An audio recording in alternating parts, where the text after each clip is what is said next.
Most people run from pain. They avoid it, fear it, and hope it never finds them again. But what if everything feels painful because you're actually becoming someone new?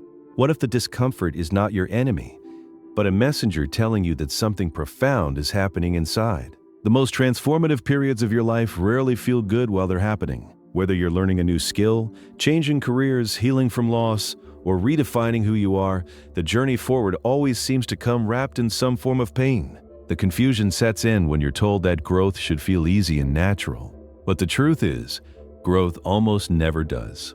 In fact, pain might be the clearest signal that you're on the right path. The science of change and discomfort think about what happens when you challenge your body through exercise. When you lift weights, your muscles experience tiny tears at a microscopic level. This damage triggers an inflammatory response, swelling, and soreness that can last for days. This sensation is called delayed onset muscle soreness, and it feels terrible. But here's the critical part. Your body is actually building itself stronger in response to this stress. During the days following your workout, your body engages in a repair process. Cells called satellite cells fuse together with damaged muscle fibers, and your body releases growth factors that reinforce these tissues so they can withstand greater demands in the future. The soreness you feel is not your body breaking down. It's your body defending itself against future challenges by becoming stronger. Pain is the cost of adaptation. This principle extends beyond the physical.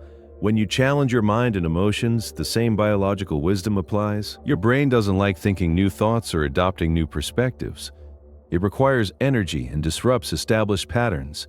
This disruption is uncomfortable, but it's also the exact mechanism by which you become more intelligent, resilient, and capable. Your mind must experience cognitive discomfort to expand. Why growth feels like lost personal transformation often involves letting go of old versions of yourself. The habits, beliefs, and ways of thinking that once served you no longer fit where you're heading. There's genuine pain in releasing these parts of your identity because they were familiar. You knew how to be that version of yourself. You understood the rules. When you begin to change, many people report feeling like strangers to themselves. The thoughts aren't the same. The reactions are different. The person looking back in the mirror sometimes feels unrecognizable. This disorientation is terrifying, but it's also a direct indicator that real change is occurring. You're not breaking down, you're being rebuilt. The emotional strain during this process is real. You might feel anxious, frustrated, or overwhelmed, while simultaneously trying to maintain balance in your relationships and responsibilities. The mental resistance is just as intense. Your brain is literally at war with itself, trying to hold on to old patterns while being forced to develop new ones. This internal conflict generates pain, but it's the pain of growth, not the pain of failure. The two paths forward at the moment when discomfort is highest. You face a critical choice. You can retreat to the familiar, even if the familiar is limiting. The old you was comfortable, predictable, and safe. You know exactly how that version of yourself behaves. The discomfort disappears almost immediately when you return to old patterns. But so does the growth. You stagnate. The alternative is to lean into the discomfort, to sit with the feeling of being a stranger to yourself, to continue pushing forward even when every part of your being wants to retreat. This path is harder in the moment, but this is where the actual transformation happens. Every time you choose to move forward despite the pain, you're rewiring your brain, building new neural pathways, and expanding your capacity for resilience. There's nothing magical about this process. It's simply that growth requires stress, and stress naturally creates discomfort. You cannot rewire a human being without experiencing resistance. The resistance is built into the system. It's not evidence that something is wrong. It's evidence that something real is happening. How to move through the pain, understanding that pain signals growth is valuable, but knowing how to navigate it makes all the difference. First, acknowledge that what you're experiencing is temporary. The intensity of discomfort during major life changes, peaks, and then gradually diminishes. You won't feel like a stranger to yourself forever. You won't feel lost forever. The fog clears. Second, build a support system around yourself. The isolation that often accompanies growth can intensify pain. When you tell someone else what you're experiencing and they respond with recognition and understanding, it becomes bearable. They're essentially telling you, "You're not alone in this, and you're still the person I know." That simple validation can anchor you during turbulent periods. Third, practice acceptance without resistance. Suffering increases when you fight against pain, but when you allow discomfort without judgment, something shifts. The pain remains, but suffering decreases. Your nervous system settles because you've stopped treating growth as an attack.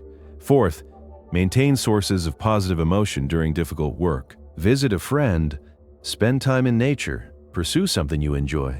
These moments keep you grounded while deeper change happens. Beyond survival growth, the research on post-traumatic growth reveals something remarkable. People who move through difficulty don't just survive it. Many report emerging more resilient, more compassionate, and more deeply connected to their purpose.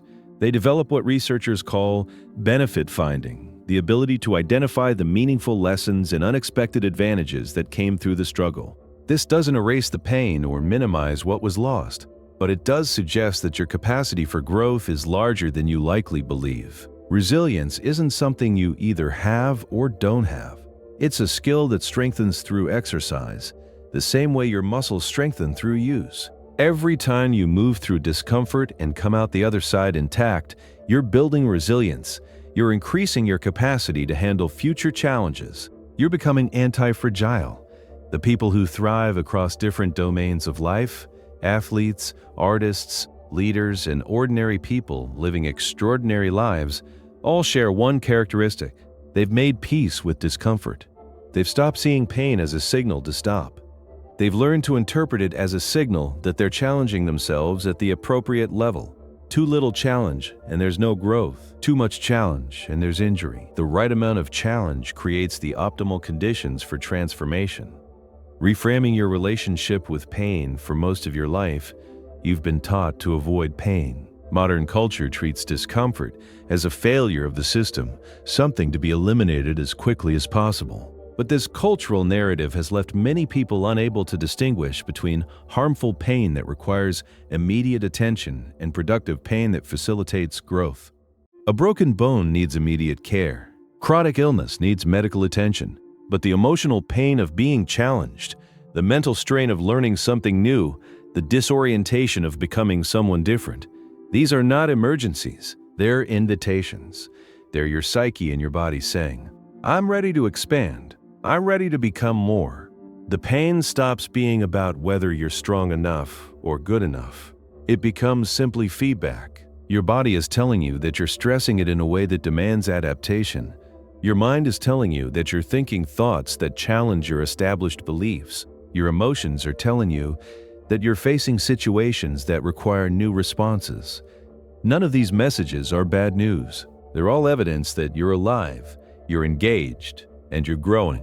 The people who accomplish remarkable things have simply learned to read these signals accurately. They understand that pain during a workout isn't a sign of weakness. It's a sign of strength building. They understand that confusion during a period of change isn't a sign of failure. It's a sign of growth happening. Push through the pain because that's where growth truly begins. Not because suffering is noble or because pain should be celebrated, but because the only way to become a stronger, more capable, more authentic version of yourself is to move through the discomfort of transformation. The resistance you feel is real. The difficulty is genuine, but it's not a barrier. It's a passage. The soreness in your muscles after challenging exercise doesn't mean you failed. It means you succeeded. The confusion about your identity during a major life change doesn't mean you're broken. It means you're evolving. The emotional pain of letting go of old versions of yourself doesn't mean something is wrong. It means something right is beginning. Your capacity to grow is directly proportional to your willingness to experience discomfort, not recklessly or destructively, but with intention and awareness. Every pain you move through successfully expands your possibilities. Every challenge you face and overcome builds your resilience.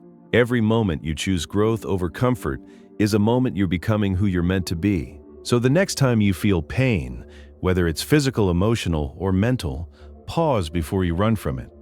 Ask yourself, am I in danger or am I in growth?